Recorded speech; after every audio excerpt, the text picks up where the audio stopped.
кыргызда мүнөзүбүз да ошондой экен, мындай келебестик. Анан башка түшкөндө бир толо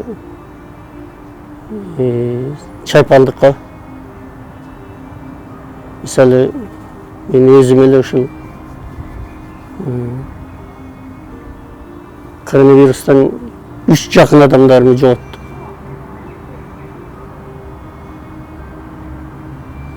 Бул күтүүсүз мындай бир жагынан карасаң акыр заман деп те коюшат. Бир кандайдыр бир белгилери катары эле мен үчүн ошондой сезилди.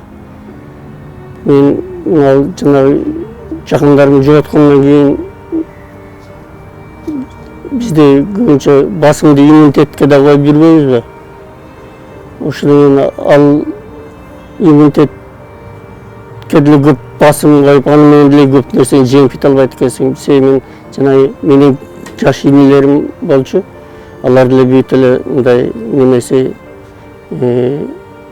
спортко жакын, өздөрүн тың алып жүргөн, кара жумуштан деле качпай алып жүрүшкөн тың эле жигиттер эле, бирок туруштук бере албай калды ошол немеде. Анан иммунитетке эле таянып, эл эмне болсо ошол болобуз деп кайда болбош керек экен го деп жыйынтык чыгарып калам кээде. Экинчи балны деп азыр жайылып атпайбы кайра. Статистиканы карасак, күндөн күнгө өсүш болуп атат. Экинчи анан балдарын да алып кое берсеңиз деп алар да кооптонушту. Эми сиз 65 жаштан ашып калган экенсиз, курбаңызга байланыштуу деп. Алар да айтып калгандыктан алыш мүмкүнчүлүк болуп калды. Алып койдум аны. Кооптуу жагы болду сөз, болбой койгон жок. Мисалы биз үйбүз менен барганда аялым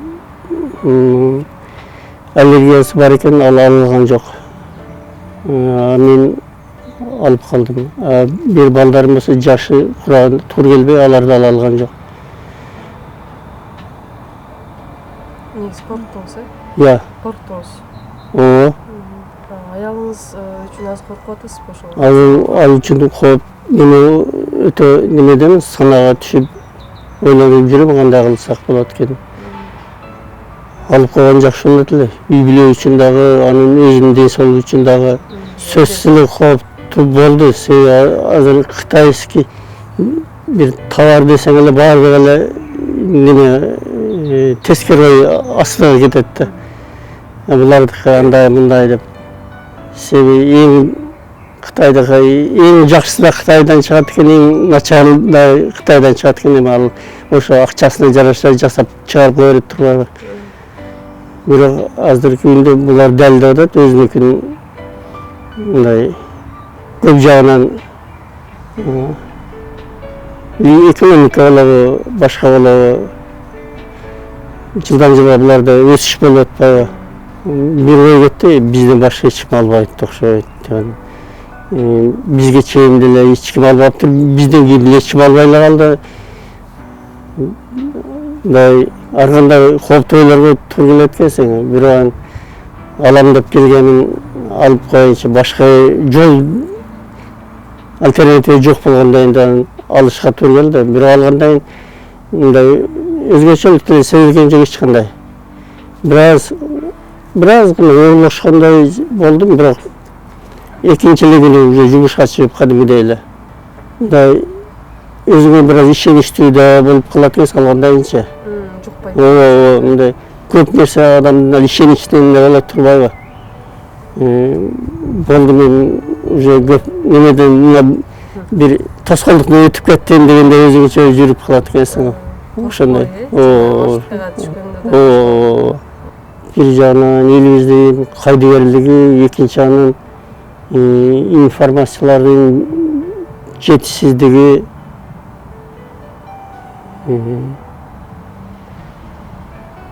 Ошол негизинен ошолорго. Дүйнөдө азыр эми технология өсүп, ааламдагы нерсени аз алакаңа салгандай эле көрүп турсаң болот, соткадан башка интернет айдыңынан. кечкиндүүрөөк болуп бирдемеге кириш керек да. Бизден башка жерде жолу болсо өтсөк болот эле.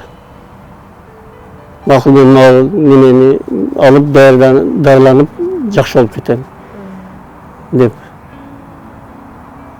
Башка жол деле жок. Башка жол деле жок.